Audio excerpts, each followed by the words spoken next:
एक टॉपिक और है इसमें, भारतीय संविधान में शिक्षा, कॉन्स्टिट्यूशनल प्रोविजन इन एजुकेशन, भारतीय संविधान क्या है। तो इसके कुछ बिंदु इस प्रकार से हैं। तो इसमें नंबर 1 है, भारत के संविधान का निर्माण संविधान सभा द्वारा, और संविधान सभा की प्रथम बैठक 9 दिसंबर 1946 को, फिर 26 जनवरी 1950 को भारत का संविधान बना। 14 अगस्त से 1947 संविधान सभा के अध्यक्ष सच्चिदानंद सिन्हा, और वर्ष के अंत में उनके देहावसान के बाद 1948 में संविधान के अध्यक्ष डॉक्टर राजेंद्र प्रसाद रहे। फरवरी 1948 में संविधान का मसौदा तैयार हुआ, और भारतीय संविधान ब्रिटेन की संसदीय प्रणाली पर आधारित है। संविधान में प्रस्तावना के अलावा 1 से 10 अनुसूचियां, 1 से 395 धाराएं और एक परिशिष्ट है। फिर है इसके बाद कि भारतीय संविधान में शिक्षा, एजुकेशन इन इंडियन कॉन्स्टिट्यूशन। तो इसमें क्या है, इसमें बताया कि मूल रूप में शिक्षा को राज्य सूची में रखा गया है। स्वतंत्रता प्राप्ति के बाद 26 जनवरी 1950 को भारत का संविधान लागू हुआ, और समाजवादी समाज की स्थापना करने हेतु ये तय किया कि शिक्षा द्वारा ही उद्देश्य प्राप्ति संभव है। इसलिए पंचवर्षीय योजनाओं में शिक्षा को महत्वपूर्ण स्थान दिया गया। संविधान में समस्त विषयों को 3 सूचियों तथा संघ सूचियों, राज्य सूची तथा समवर्ती सूची में विभक्त किया। शिक्षा को राज्य सूची में स्थान दिया गया।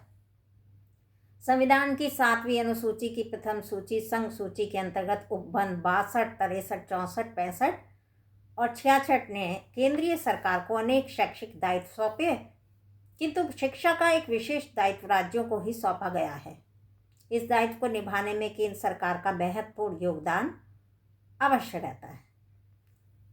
किंतु सन 1976 के संविधान संशोधन में शिक्षा को समीपवर्ती सूची में रख दिया गया। मूल रूप में क्या कि स्वतंत्र भारत में शिक्षा को एक राजकीय विषय, स्टेट सब्जेक्ट माना गया है। सन 1976 के संविधान संशोधन में शिक्षा को राज्य सूची के स्थान पर समवर्ती सूची में रखा गया है। इस प्रावधान के बाद अब राज्य सरकारों के समान केंद्र सरकार को भी शिक्षा पर कानून बनाने का अधिकार दिया गया है। इसके बाद क्या कि भारत संविधान में शिक्षा टॉपिक चल ही रहा है, तो इसमें क्या है, इसके बाद इस प्रकार केंद्र सरकार भी शिक्षा के क्षेत्र में राज्य सरकार की भांति उत्तरदायी बन गई। यदि दोनों सरकार द्वारा बनाए गए कानूनों में विरोध कोई होता है तो केंद्र द्वारा बनाए गए कानून को लागू किया जाएगा, और फिर शिक्षा की समवर्ती सूची में स्थान प्रदान करने के फलस्वरूप निम्न स्थिति बन गई। राज्य सरकारें शिक्षा के लिए अपना कानून बना सकती हैं। दूसरा ये कि जो केंद्र सरकार है, केंद्र सरकार को भी शिक्षा पर कानून बनाने का पूर्ण अधिकार है। राजकीय कानून और केंद्रीय कानून में यदि कोई मतभेद का विरोध पैदा होता है तो केंद्रीय कानून को लागू किया जाएगा।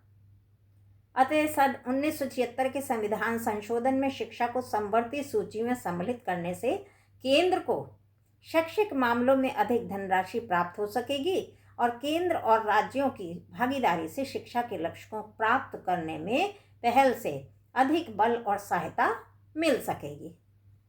उसके बाद क्या है कि कुछ विषयों में केंद्र सरकार को अब तक से अधिक जिम्मेदारी सौंपी गई, और जिम्मेदारी सौंपना तो सन 1976 का संविधान संशोधन, जिसके द्वारा शिक्षा को समवर्ती सूची में शामिल किया गया, एक दूरगामी और महत्वपूर्ण लक्ष्य था। इस संशोधन में ये प्रावधान था कि शैक्षिक, वित्तीय एवं प्रशासनिक दृष्टि से राष्ट्रीय जीवन में जुड़े हुए इस महत्वपूर्ण विषय में केंद्र एवं राज्य के बीच दायित्व की नई सहभागिता स्थापित होनी चाहिए। शिक्षा के क्षेत्र में राज्यों के योगदान एवं दायित्व से मूलतः कोई परिवर्तन ना होगा, किंतु केंद्रीय सरकार निम्नलिखित विषयों में अब तक के से अधिक उत्तरदायित्व स्वीकार इसे करेगी। तत्पश्चात क्या कि शिक्षा के राष्ट्रीय एवं कलनात्मक रूप को बल देना, शिक्षा के सभी स्तरों पर गुणवत्ता एवं स्तर बनाए रखना, शोध एवं उच्च अध्ययन की आवश्यकताओं को पूरा करना, है ना। फिर क्या है, विकास हेतु जनशक्ति की आवश्यकताओं को पूरा करने के लिए शैक्षिक व्यवस्थाओं का अध्ययन एवं देखरेख करना। उसके बाद क्या कि शिक्षा, संस्कृति एवं मानव संसाधन विकास के अंतर्राष्ट्रीय पक्षों पर ध्यान दिया जाना, सामान्य रूप से शिक्षा के प्रत्येक स्तर पर उत्कृष्टता लाने का अनवरत प्रयास करना। वास्तव में केंद्र और राज्यों के बीच शैक्षिक मामलों में एक ऐसी साझेदारी है जो स्वयं में सार्थक चुनौतीपूर्ण है, और राष्ट्रीय शिक्षा नीति इसे हर मायने में पूरा करने की ओर अग्रसर रहेगी। तो ये मैंने आपको बताया कि भारतीय संविधान में शिक्षा। तो कल और इसी पर नेक्स्ट वीडियो में और चर्चा करते हैं। तब तक के लिए नमस्कार।